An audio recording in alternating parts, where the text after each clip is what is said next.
Buenos días, muchas gracias por la invitación al Grupo BID. Estuvimos ayer con Gastón Astesiano y en este caso nos han pedido a nosotros hacer una presentación sobre cómo realmente aplicamos los marcos de infraestructura sostenible y vamos a tratar de entrar en algún detalle en cómo lo trabajamos con el Plan Nacional de Infraestructura para la Competitividad con el gobierno en los meses pasados. Voy a tratar de ir rápido sobre el marco de sostenibilidad del banco. Son 3 componentes, un breve resumen de cómo conceptualizamos sostenibilidad, cómo lo aplicamos en general, pero después voy a ir a ejemplos en algunos países de la región donde ya hemos trabajado, con algunos estamos trabajando, y en la tercera parte nos vamos a así centrar un poquito en lo que hemos hecho hasta este momento acompañando al equipo del plan y la agenda que vemos en el caso de Perú hacia adelante. El banco ha incorporado de manera muy fuerte lo que es sostenibilidad y resiliencia a cambio climático en una mirada muy integral a lo que es la cartera. Es integral desde el punto en el que, aparte de las tres dimensiones de sostenibilidad que se han estado discutiendo últimamente, económica, financiera, ambiental y social, hemos incorporado la institucional, que creo que también ha sido uno de los elementos que se ha planteado ayer en las discusiones y que sí está muy fuerte en lo que hace a desarrollar una cartera de infraestructura con mayor fuerza y con mayor 50 años, carreteras, puentes, tenemos represas que duran 100 años. Es por eso la importancia de incorporar esta mirada especial de cambio climático en las obras que se van a llevar hacia adelante. Desde el lado técnico de ingeniería, desde el lado financiero también, y de la mirada completa en lo que es riesgo. Hay un componente de riesgo más alto, hay un componente de variabilidad más alto, y eso debe acompañar no solo el diseño, sino también lo que va a ser el mantenimiento y el funcionamiento de estas obras. Y riesgo desde el lado financiero va a ser especialmente importante cuando hablamos de una mayor participación del sector privado en la construcción y la gestión de la infraestructura. No decimos mucho de la gestión, pero en algunos casos la gestión de la infraestructura es muy importante. Tal vez en lo que es agua potable y alcantarillado se ha visto, se ha sentido mucho más, y ese también es un elemento adicional a incorporar dentro de los criterios de eficiencia del gasto y también de calidad del gasto. Como dije, tenemos 4 dimensiones. En las 4 dimensiones hemos identificado de lo que es la preparación de un proyecto, hemos identificado distintos tipos de limitaciones, de fallas, algunas de coordinación, otras de planificación. Hay muchas en lo que hace a restricciones de instrumentos y mecanismos. Ayer, en otro contexto, hablábamos en la experiencia de metros, lo que ha sido en el caso, por ejemplo, del metro de Quito, también lo comentaron el año pasado en el caso del metro de Santiago, la posibilidad de incorporar 12 contratos a la vez en un proyecto de ese tipo, la posibilidad realmente de dejar un espacio para ir adecuando e ir avanzando. Y ciertamente en lo que hace a la ejecución y la operación, los temas de coordinación y gobernanza del proyecto, cómo realmente se lleva adelante esa gestión y esa coordinación.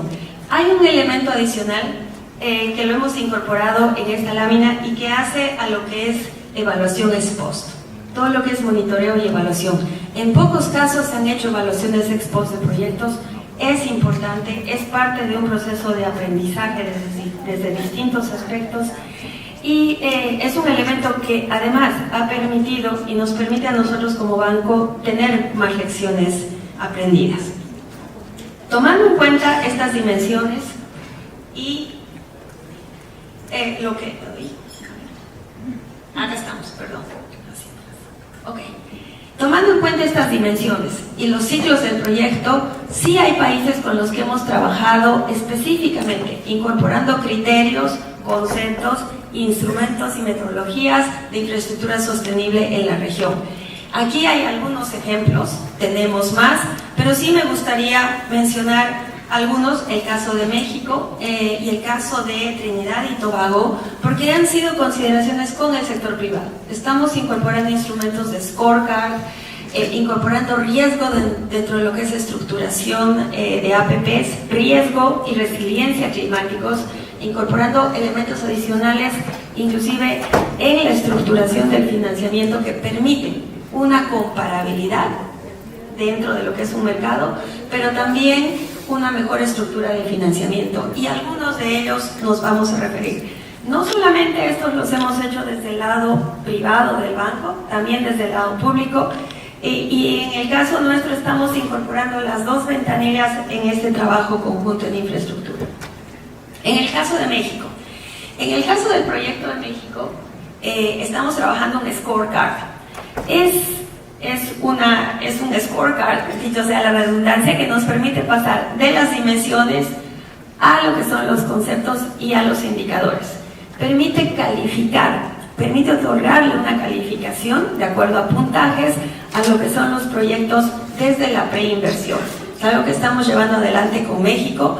Esto permite al sector privado, porque varios de estos proyectos van hacia APPs, esta ha sido una mirada hacia APPs, ¿no?, que permiten tener una idea de lo que es sostenibilidad, lo que implica un proyecto de sostenibilidad y lo que implica la comparación de proyectos en un conjunto. Y eso en términos de benchmark, en términos de otros indicadores desde la mirada de resiliencia, cambio climático y sostenibilidad, ayuda. El CAPEX puede ser muy diferente entre dos proyectos de infraestructura. Si vamos a incorporar criterios de resiliencia y de sostenibilidad, es importante tener indicadores que permitan hacer esa comparación. Indicadores que también permitan, ¿no?, una mejor discusión desde el lado de estructuración, de financiamiento y de presentación. El otro elemento que quisiéramos mostrar es el trabajo que hizo el banco con los bonos verdes en Chile. Es algo que es de este año, es muy fuerte. Los gobiernos están participando muy recientemente en los mercados de bonos verdes. Han sido más en los últimos años una actividad, un desarrollo del lado privado. Hay 10 gobiernos en los últimos 3 años que ya han hecho emisiones. La del gobierno chileno es la más larga en términos de plazo, ha sido una emisión a 30 años, concentrada en los renovables. Ha tomado actividades en infraestructura que hacen a recursos renovables. El banco acompañó 3 etapas, las 3 etapas de la preparación de los bonos. Desde el marco de referencia, Chile comenzó a preparar un marco de referencia en sus instancias públicas. La identificación de la cartera también es un trabajo con varios ministerios, una evaluación y en muchos casos ha sido una mirada externa. El banco ha llevado terceras opiniones para que se haga una evaluación de el porcentaje, el impacto, la calificación de resiliencia de la infraestructura que se estaba planteando. Y finalmente, ¿no?, el acompañamiento en lo que ha sido la emisión. Ha sido una emisión que ha mostrado mucho éxito, mucho interés y que se ha llevado adelante en plazos relativamente cortos. Esto tomó aproximadamente 1 año en desarrollarse. Es un trabajo en el cual vemos que se está dando mucha atracción, hay mucha capacidad de avanzar en los países y en el caso de Perú, ya entrando un poco, hemos recibido muestras de interés. Es un trabajo de nuevo muy coordinado, ¿no?, pero que sí puede ir acompañado y que tiene perspectivas de financiamiento muy interesantes. En Brasil estamos avanzando en ese sentido, tenemos el Infra Invest. Este sí es un trabajo muy concentrado en identificar alternativas para inversionistas institucionales. Cada vez más es esta combinación de ejecución que estamos logrando conjuntamente con algunos gobiernos.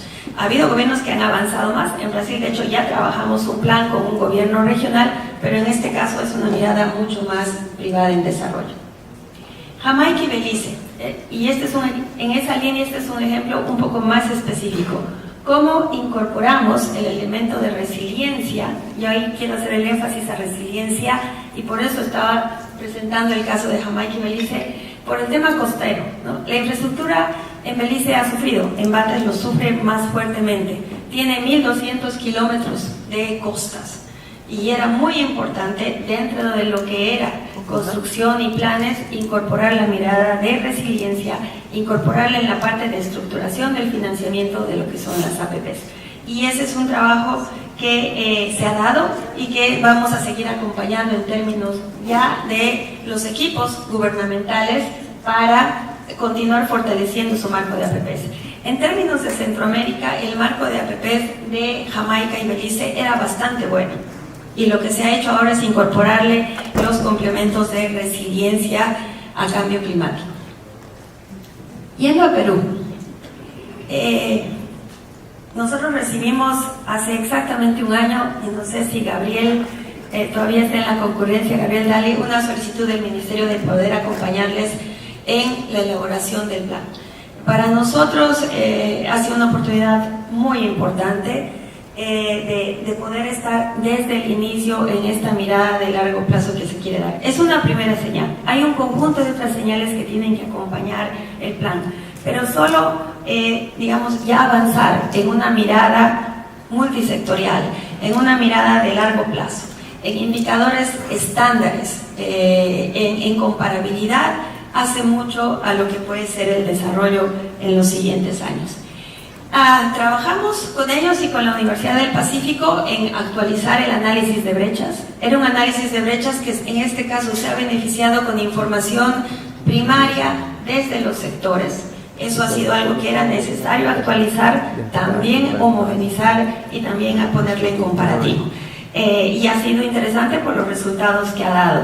De otro lado también la comparación, contra qué benchmark se comparaba el Perú, fue una discusión muy interesante.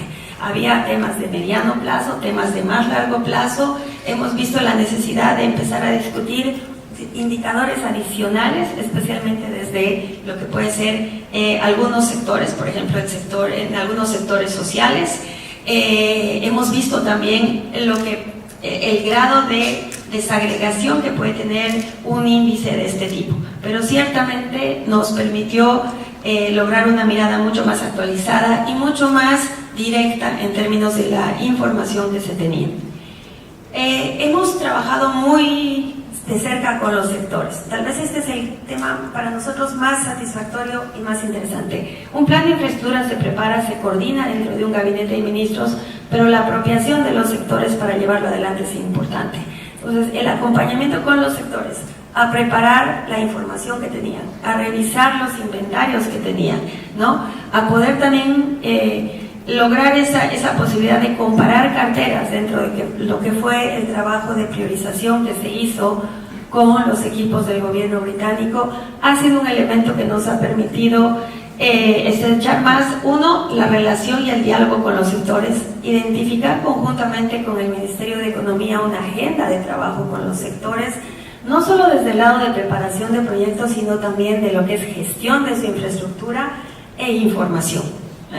Nuestra evaluación muy agregada es que hay información en los sectores que no se está aprovechando, que es importante aprovecharla, pero que también tiene que tener, ¿no?, agenda de trabajo con los sectores, no solo desde el lado de preparación de proyectos, sino también de lo que es gestión de su infraestructura e información.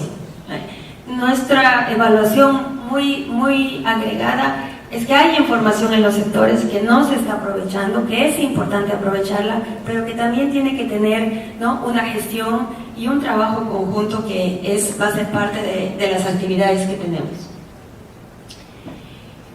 Nosotros hemos acompañado el proyecto, tenemos un documento como banco aparte, pero sí hemos dejado un espacio entre lo que han sido decisiones que toma el gobierno peruano.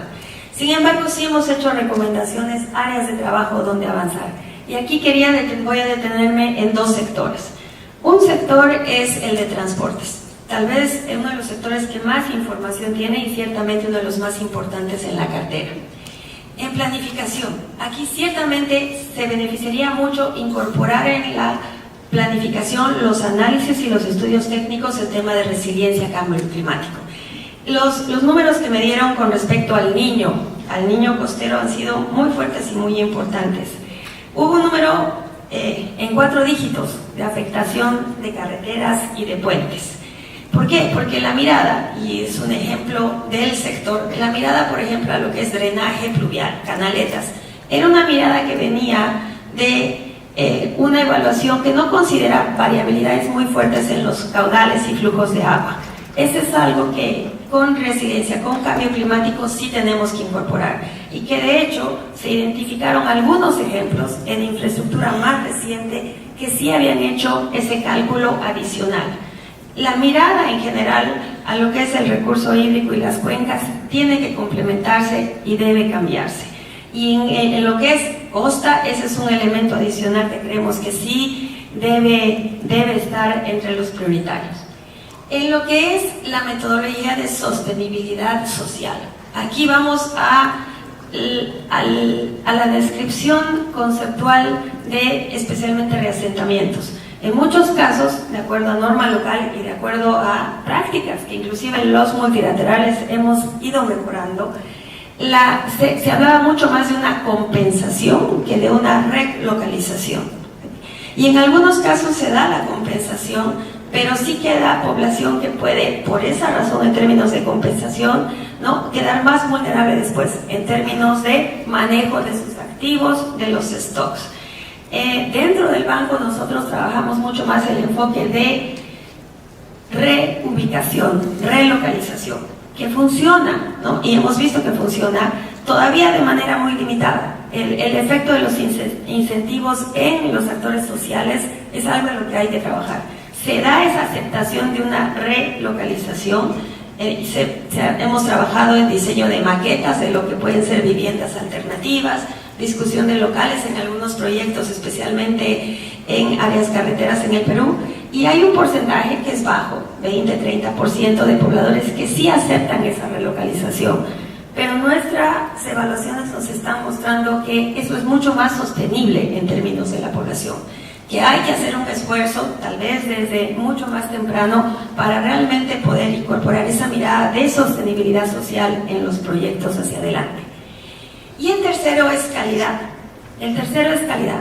Más de la mitad, de acuerdo a la información que tenemos de lo que es infraestructura carretera en el Perú, ya está incorporando el criterio de sistemas de pago por nivel de servicio en el mantenimiento. Se están incorporando criterios diferentes a los que antes se tenía, cuando se busca, se licita y se contrata servicios de mantenimiento. No solamente desde la construcción. En el caso del banco, nosotros incorporamos la participación de quien construye en el mantenimiento, que ese es un elemento que se incorpora el mantenimiento a 5 a 10 años, dependiendo del tipo de proyecto, pero después, visto lo que duran las obras, es muy importante incorporar indicadores de calidad, más que realmente temas en los que se hacía a gasto, incorporar, por ejemplo, ¿no?, densidad o altura de la capa asfáltica que se tiene, por ejemplo, pero sí se ha notado una diferencia cuando ya vamos a discutir mantenimiento periódico o, en algunos casos, recuperación de infraestructura. El otro sector con el cual también trabajamos fue agua y saneamiento. Y aquí está la mirada tanto más nueva a lo que son fuentes de agua en el Perú, como la que hace a gestión de las empresas prestadoras de servicio. En el caso del Perú vemos que los análisis de cuenca que se han llevado adelante, y el BID trabaja con indicadores, tenemos un modelo, HidroBID, que se está aplicando en toda la región de América Latina y el Caribe, que hace un análisis de cuenca, ¿no?, permite dar una mirada de largo plazo, 30, 40 años, se está aplicando, es importante, pero en el caso de Perú vemos que las fuentes de agua dulce, que son los glaciares, están reduciendo. Y teniendo una población muy distribuida en lo que es costa, es muy importante que este análisis de fuentes del recurso agua realmente se amplíe. Temas como desalinización, que ya se están trabajando en algunas regiones, van a entrar a tallar cuando se empiece a discutir las fuentes alternativas de agua. O, ¿no?, disponibilidad y reuso de aguas residuales para distintos propósitos. Creemos que es importante, en el caso de Lima ya se ha dado una discusión, en algunas regiones también va a hacerlo, y creemos que sí es importante avanzar en esos pasos. Estamos viendo ahí un piloto con CEDAPAL en algunos temas, Es algo que tiene que darse poco a poco, pero creemos que ese elemento sí es muy importante que esté incorporado. Y la gestión, ciertamente avanzar en lo que son las empresas prestadoras de servicio y una gestión más moderna, más eficiente y también con una mirada más sostenible va a ayudar a que el gasto que se hace en la provisión de los servicios realmente sea un gasto de calidad. A nosotros tenemos otro instrumento que lo estamos aplicando, es Aqua Rating. Es un conjunto de indicadores que se aplican, se aplican para medir a las empresas, a medir lo que es gestión de las empresas, gestión, gobernanza, hay indicadores financieros, hay indicadores físicos y también hay indicadores de lo que es equipo, recursos humanos e institucionales.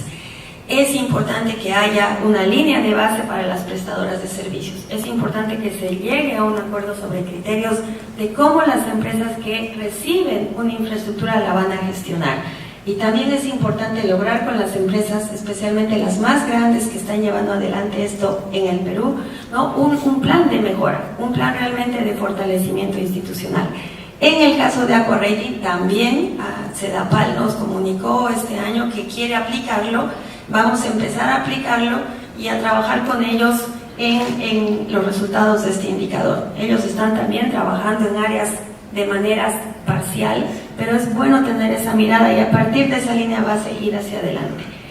Son dos sectores de los otros en los que trabajamos, en los que quería concentrarme por un tema de tiempo, pero sí un poco pasar a los siguientes pasos. Incorporar metodologías en lo que hace a sostenibilidad y resiliencia. Por ejemplo, aquí tenemos el caso de Trinidad y Tobago y el de México, y en especial por la participación, el potencial de participación del sector privado. Sí creemos que es importante complementar los esfuerzos de proinversión de los sectores en incorporar señales hacia adelante para lo que es una cartera nueva y una atracción de inversiones. Aplicar herramientas para la priorización, ¿no? Es también importante incorporar dentro de lo que son los ejercicios de priorización las 4 dimensiones. No necesariamente se están haciendo en todos los sectores y para poder lograr realmente una mirada de mediano y largo plazo sí es importante poder incorporarla en todos los sectores en los que se está trabajando. Y finalmente movilización de finanzas tanto nacionales como subnacionales. En el Perú sí hay interés, sí hay posibilidades de trabajar hacia adelante en lo que pueden ser bonos verdes y también bonos temáticos. Hay otros esquemas también de financiamiento. En lo que es residuos sólidos hay un interés a nivel de algunas ciudades de poder llevarlo adelante y como lo mencioné, tanto del lado público, del lado de emisiones soberanas, como también del lado privado. La iniciativa PIR, que ya está llevando adelante un conjunto de empresas con la bolsa de valores, creo que es también un elemento que vale la pena tomar en cuenta e incorporarlo hacia adelante cuando se ve instrumentos. En general es muy importante tener más instrumentos, incorporar nuevas miradas adicionales y poder realmente mirar más hacia el largo plazo cuando entramos en esa discusión de sostenibilidad y resiliencia. Muchas gracias.